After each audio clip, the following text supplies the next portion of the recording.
Hey there! So you know those rubber tires on cars and bikes? They have something called friction. Friction is like a force that happens when two things rub against each other.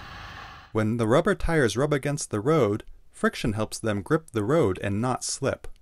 Now, when you're turning a car or bike, you want to go in a specific direction, right? When our robot Iris is turning, you might notice that the tires make a loud screeching sound and seem to grind hard against the surface. That's because the tires are made of rubber, which creates a lot of friction. Here's an interesting thing. If we remove the rubber from the tires, it actually helps Iris turn more smoothly. Without the rubber, there is less friction between the tires and the surface, allowing for easier and smoother turns.